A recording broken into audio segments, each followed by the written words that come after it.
Well, good afternoon, and welcome everybody. We're here to celebrate the partnership we have with Acadia National Park.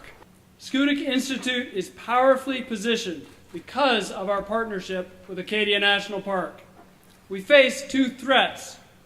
First, rapid environmental change in our climate and in our acidifying ocean has the potential to disrupt the natural systems that sustain us, our economies, and our quality of life.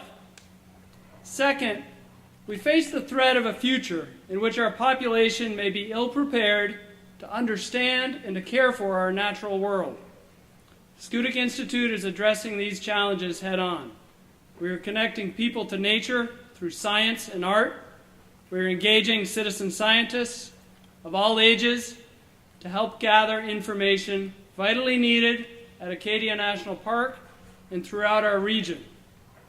We've reached and inspired thousands of students, hundreds of teachers, and some of the millions of people who love Acadia National Park. We are, as a nation, I believe, thirsting for connection, for quiet, and for a deeper understanding of nature. National parks, and Acadia in particular, can provide this, and now are doing so through Schoodic Institute and the Center. Schoodic Institute expands the traditional role of a national park beyond just a vacation destination, although that's a noble purpose as well, into a regional and community catalyst for ecosystem research, conservation training, and education. Schoodic Institute can and will serve as a model for research learning centers across the country. The Institute provides research and lifelong learning, something I'm increasingly grateful for. Lifelong learning, both the life and the learning. Lifelong learning opportunities tied to its extraordinary setting in Acadia National Park. I ask each of you to engage with Schoodic Institute and to assist Acadia National Park in providing a model research learning center on this campus. Any success that we've enjoyed at Acadia National Park really belongs to all of the many volunteers, the donors, the partners, and our employees, because we do it as one giant team effort, and we're all hoping for the same thing, which is a wonderful Acadia National Park and Schoodic Institute long into the future.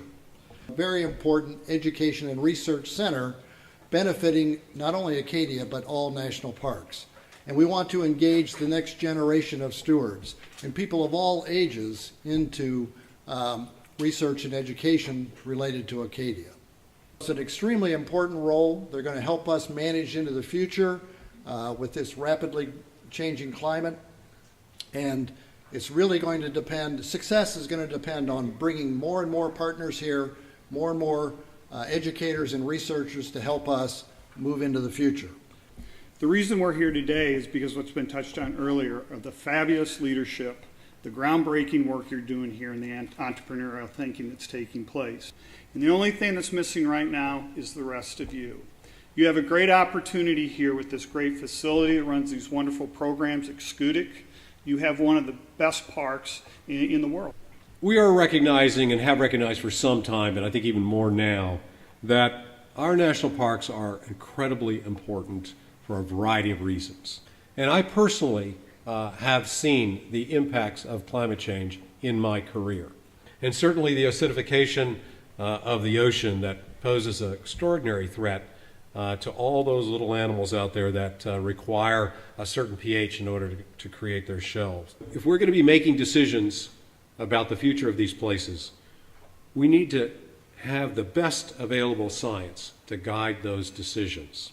We brought together a group of scientists, 2 Nobel laureates, 2 members of the National Academy of Scientists, a former director of the National Science Foundation, the winner of the National Medal of Science. And where did we bring them? To Schoodic.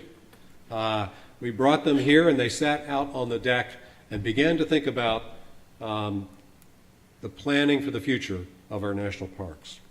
So in many ways, once again, Acadia, like it was the beginning of citizen involvement, of philanthropy, of conservation ethic in this country, it is also the center for rethinking how we are going to manage these incredible places for the next generation. We are learning every day how to build in resilience into our system, how to protect our species, how to give them corridors to the next protected area as well. And there could be really no greater champion for this, or no person I can think of who has been willing to take on this broader challenge than our current Secretary, Sally Jewell. From the contributions of philanthropists, from the sweat equity of volunteers, from the commitment of the folks that wear the green and gray, from the volunteers that support them every day, from people who write checks and people that advocate, and people that come out and do research and do their citizen science. It's people that care. So congratulations, Maine, on this wonderful national park that is not only a place of enjoyment, but it is a place of economic activity. Congratulations. Schoodic Institute, congratulations, Sheridan and the National Park Service on what an incredible building that is and what an incredible resource this is, because it will change lives. So it's easy to see why ABC, Good Morning America, rated this America's favorite place. I think of my job as being in the forever business. You would like Acadia National Park to stay in this the way it is forever. John's told you there are some things that are impacting it that may not make it the same way that it was, but nonetheless, we want this place to be here for many generations to come. It is one of the main reasons I took this job, because it's going to take all of us working together to address climate change. And we will be needing to adapt. We will need to be more resilient. We will need to learn from Mother Nature. Schoodic Institute is a great place where we can learn from Mother Nature. What's happening here in the Schoodic Institute is something pretty exciting, which is not just direct science, but engaging the next generation in science. Engaging kids in working with dragonfly larvae to dragonfly nymphs to measure mercury levels in bodies of water across over 40 national parks. Kids may not be able to do the lab work for the mercury, but kids can have a fun time. Who doesn't like to get muddy? Well, who didn't like to get muddy? Maybe not so much anymore, but believe me, there was a time when you liked mud, I guarantee you. If I think of my own childhood, it's not enough to just have a science class or a field trip that takes you out someplace. That's maybe planting a seed, but we got to water that seed to make sure that it grows. What you do in the Schoodic Institute when you get people out here for more of a residential program or multiple days, what happens when you get kids out picking up dragonfly nymphs and sending them out for analysis, as they get those results back, they understand the mercury in that water body. Maybe they go out and do more research and they see how that's changed over time. That's watering that seed that you've planted. And that's what's going to be essential if we have the next generation of environmental stewards that will be sitting in your places 30 years from now. So I have a fundamental belief that as human beings, we need nature to be whole. We need nature to feed our souls. And as we move more and more into cities and urban areas, we leave nature behind. So let's reach out and take a child by the hand, bring them to a park of any size. Let's reach out to communities that are underrepresented around this room, but very representative of the wonderful diversity of the United States of America, and make sure everyone knows that our public lands are their public lands, and together we can craft a future that may not completely address the issues of climate change, but will adapt to the issues of climate change, that will not be as constrained in resources because people care, that will engage that next generation and future generations to come. Thank you very much.